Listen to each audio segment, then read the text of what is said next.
সুপ্রিয় দর্শক, চলে এসেছি গাছের কথা ফুলের কথা ইউটিউব চ্যানেলে।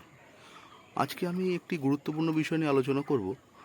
সেটা হলো লেবুর ফুল ঝরবে না এবং গুটি ঝরবে না, সমস্ত গুটি দাঁড়াবে। সেই বিষয় নিয়ে আজকে আলোচনা। তো আজকে আমি দেখুন এটি একটি মালটা লেবু। তো মূলত সব ধরনের লেবুই কিন্তু এই ধরনের ফুল চলে আসে। এটা একটা মালটা লেবু। এটা দেখুন, এই লেবু গাছটা দেখুন ফুলে ভরে উঠেছে।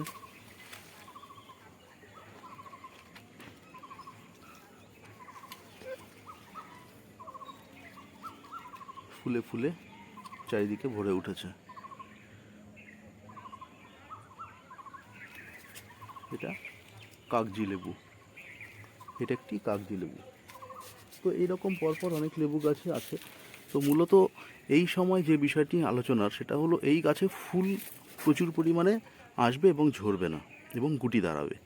মূলত দেখুন, লেবু জাতীয় লেবু, কমলা লেবু, বাতাবি লেবু, মোসাম্বি, মাল্টা যাই বলেন না কেন, এরা কিন্তু এই সময় ফেব্রুয়ারি থেকে মার্চের মধ্যে ফুল কমপ্লিট হয়ে যায় এবং মার্চের ফার্স্ট উইকের মধ্যে কিন্তু প্রায় গুটি দাঁড়িয়ে যায়। তো আজকে সেটাই বলবো যে মূলত এই গাছ এমন একটি গাছ, এরা কিন্তু খুব একটা বেশি কি বলবো, কষ্টসাধ্য বলতে পারেন। মূলত শীতকালে কিন্তু এদের গোড়ায় বেশি জলের প্রয়োজন হয় না। বন্ধুরা, এই সময় যদি আপনারা খুব বেশি জল দেন, তাহলে ফাঙ্গিসাইডের ভয়ে ফাঙ্গাস লেগে যেতে পারে, গাছ মরে যেতে পারে। অথবা আরেকটা জিনিসও হতে পারে, এই সময় প্রচুর পরিমাণে পাতা বেরিয়ে কিন্তু ফুলের সংখ্যা কমে যায়। সেই জন্য বন্ধুরা, শীতের সময় একে জলের পরিমাণ কম দেওয়াই ভালো। গাছ হয়তো দেখবেন পাতা পুরো ঝরে পুরো ন্যাড়া হয়ে গেছে, আপনি হয়তো ভাবছেন গাছটি মরে গেল। আসলে না বন্ধু, ওকে সামান্য পরিমাণে জল দিয়ে বাঁচিয়ে রাখুন। দেখবেন এই সময় পাতা ঝরে গিয়ে প্রচুর পরিমাণে কিন্তু ফুল আপনি দেখতে পাবেন। এটি মূলত একটি আমার পাতিলেবু গাছ। দেখুন বন্ধু, প্রতিটি এদের কিন্তু গুটি দাঁড়িয়ে গেছে, দেখতেই পাচ্ছেন। গুটি কিন্তু এখনই দাঁড়িয়ে গেছে বন্ধু। মূলত কি করলে এই গুটিগুলো দাঁড়াবে, সেটাই আজকে আমার প্রসঙ্গ। মূলত দেখুন বন্ধু, আপনাকে 4টি কাজ মূলত করতে হবে। এই সময় গাছের গোড়ায় আপনাকে সামান্য পরিমাণে পটাশ দিতে হবে, গাছের সাইজ বা টবের সাইজের মাটি পরিমাণ বুঝে। কতটা দেবেন বন্ধু? মূলত আমার এই দেখুন, আমি মূলত 20 লিটারের জারে বেশি গাছ করি। এই 20 লিটার জারে আপনাকে দিতে হবে ছোট হাফ চামচের 1 চামচ গাছের দূর দিয়ে টবের গা ঘেঁষে পটাশ। পটাশ কী করবে? গাছকে শক্ত সমর্থ করবে, গাছের গুটি পড়া বন্ধ করবে এবং গাছকে কিন্তু শক্ত সমর্থ করে ফুলের সংখ্যা বাড়িয়ে গুটিকে ধরে রাখবে। এবং দিতে হবে ফসফেট।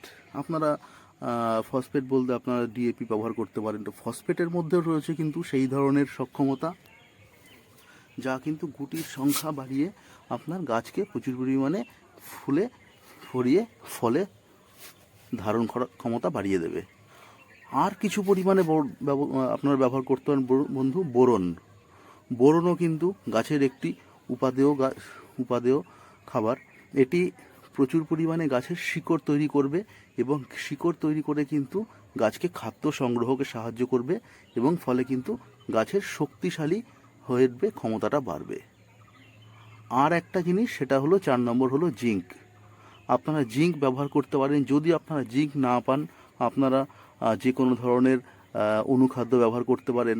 অথবা আরেকটি জিনিস, যেটা হচ্ছে মিরাকুলান। মিরাকুলান আপনারা খুব ভালো মতো স্প্রে করতে পারেন, অন্তত মাসে 2বার বা 15 দিন অন্তর অন্তর 2বার। 1 লিটারে 1 ml, 1 লিটারে 1 ml করে আপনারা যদি প্রতি মাসে 2বার করে 15 দিন অন্তর স্প্রে করেন, বন্ধুরা, আপনারাও কিন্তু আপনাদের লেবু গাছে প্রচুর পরিমাণে ফুল থেকে আপনারা গুটি ধারণ ক্ষমতা বেড়ে উঠবে বন্ধু। আমি কিন্তু আমার এই লেবু গাছগুলোকে এইভাবেই পরিচর্যা করেই কিন্তু প্রচুর পরিমাণে লেবুর সংখ্যা বাড়াই এবং তার গুটির ধারণ ক্ষমতা বাড়াই বন্ধু। আপনারা চেষ্টা করলে আশা করছি, আপনারা যদি আমার এই পদ্ধতি অবলম্বন করেন, তাহলে কিন্তু আপনারা কিন্তু আমার এইভাবেই লেবু গাছে প্রচুর পরিমাণে গুটির সংখ্যা বাড়াতে পারবেন। প্রয়োজনে আপনারা পটাশ স্প্রেও করতে পারেন, তবে সেই সেটা একটু একটু পরিমাণ বেশি হলে ঝুঁকিবহুল হয়। তো সেই জন্য আমি খুব একটা নতুন বাগানীদের জন্য খুব একটা বেশি পরিমাণে পটাশ স্প্রে করার কথা বলি না। তবে এই 4টে জিনিস মূলত যদি গাছে গোড়ায় আপনারা সামান্য পরিমাণে দিতে পারেন, ছোট চামচের হাফ চামচ এগুলো স্প্রে করতে পারেন। তবে এই সময় নাইট্রোজেন জাতীয় খাবার বেশি পরিমাণে না দেওয়াই ভালো। নাইট্রোজেন জাতীয় খাবার এই সময় না দেওয়াই ভালো। তবে যখন আপনার লেবুর সাইজ একটা মার্বেল সাইজ হবে, তখন কিন্তু আপনার গাছের গোড়ায় নিম খোল, সর্ষের খোল এবং সর্ষের খোলের 20 গুণ পাওয়ার বৃদ্ধি করে যে যেভাবে আপনারা গাছের গোড়ায় দিতে পারে, যেটা আমি আমার আগে ভিডিওতে দেখিয়েছি, সেইভাবেও কিন্তু দিতে পারেন। বা জৈব সার এবং কলার খোসা ভিজিয়ে সেই জলটি দিতে পারেন, সেটিতে প্রচুর পরিমাণে পটাশ এবং ফসফেট সমৃদ্ধ জল, এটাও কিন্তু আপনারা দিতে পারেন। এইভাবে যদি আপনারা লেবু গাছের বর্তমান পরিচর্যা করেন, আমি বলছি বন্ধু, আপনারাও কিন্তু আপনাদের সাকসেস রেট 200%। আসুন বন্ধু, আমরাও প্রত্যেকে আপনাদের নিজেদের ছাদ বাগানে এরকম বিভিন্ন লেবু গাছ লাগিয়ে তার ফলন ক্ষমতা বাড়িয়ে তুলি। আশা করি বন্ধু আপনাদের ভিডিওটি ভালো লেগেছে। ভালো লাগলে প্লিজ প্লিজ যারা এখনও সাবস্ক্রাইব করেননি আমার এই চ্যানেলটিকে সাবস্ক্রাইব করবেন, আর লাইক কমেন্ট করতেও ভুলবেন না। ভালো থাকবেন বন্ধু, সঙ্গে থাকার জন্য অসংখ্য ধন্যবাদ।